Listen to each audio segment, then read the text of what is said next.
In the previous video, we discussed about the potential in the p region and n region of the depletion region of a p-n junction in thermal equilibrium, right? So in this video, we are going to determine the space charge width. Okay, that is, we defined the space charge region or the depletion region, okay, that extends from the metallurgical junction x is equal to 0 to x is equal to plus xn abrupt boundaries, and this is minus xp. So we are going to determine the space charge width, that is this region. Okay, so how to find out this? The distance that the space charge region extends here into the n region and the p region. Okay, if you want to define what is space charge region, you can say this. Okay, so the distance that the space charge region extends, okay, into the p and n region of the metallurgical junction here, metallurgical junction, that is x is equal to 0, right? So now if you remember, we have already derived this when we did the the electric field using the Poisson's equation. So there we derived that the number of positive charges per unit area is equal to the number of negative space charges per unit area, right? So here you got in the n region, you got the the positive space charge, and in the p region you got the negative space charge. So we have already defined this, so now I'm rewriting it again. So we got xp times na is equal to nd times xn. Okay, so from here we can write xp in terms of xn, so we can write this to be nd xn divided by na, right? Then in the previous video, we derived the expression for built-in potential barrier, where we said the magnitude of the potential at x is equal to xn, okay, is given by the built-in potential barrier. Okay, so that is nothing but the built-in potential barrier we have already derived. So we derived the expression like this: E divided by 2 epsilon s, okay, and then n dxn square plus naxp square, right? Now here we can substitute this xp in terms of xn, so I can write it for xp, so that I can determine x, keeping the xn, okay, xp in terms of xn, you have got xn square here, and then similarly you will get some xn square, so you can make xn as the subject and you can write xn in terms of the built-in potential barrier. So this is what we are going to do. So I will substitute this xp as nd by na times xn here, okay, and then we'll write xn in terms of vbi. So what we are going to do is, let me just substitute that. So I will write vbi is equal to e divided by 2 epsilon s, and we had nd xn square here plus na times xp square. So for xp square, I will write this as nd, okay, by na, so nd square by na square, right, multiplied with xn square. So this is what substituting the value of xp, okay, xp square. So now we can rewrite it again as written potential barrier bbi can be now written as, you can see this na and this square got cancelled.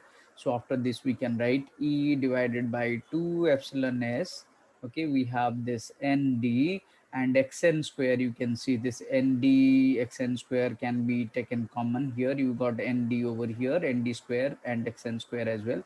So I can take that nd xn square out. So we got 1 plus nd by na, right? This can be written. So you can now make xn square the subject. So you have 2 epsilon s vbi, the built-in potential barrier, divided by e times nd, and whatever the bracketed term 1 plus nd by na.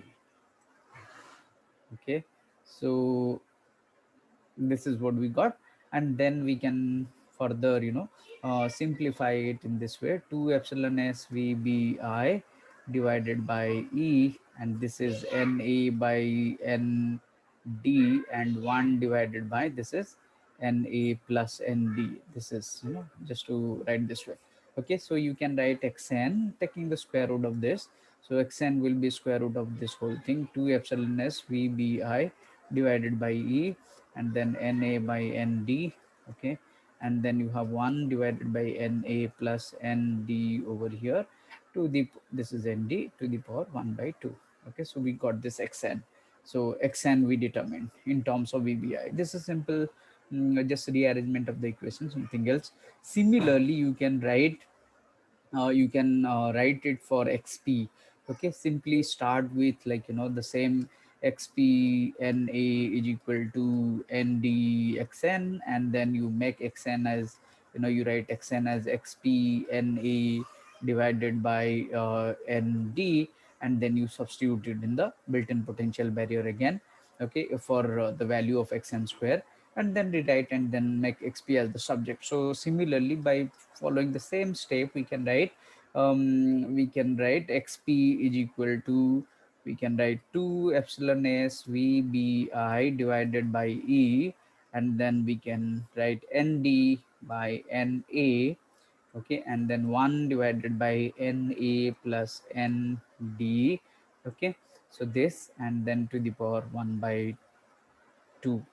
Okay, so this is what we can write for xp. So we have both xn and xp, right?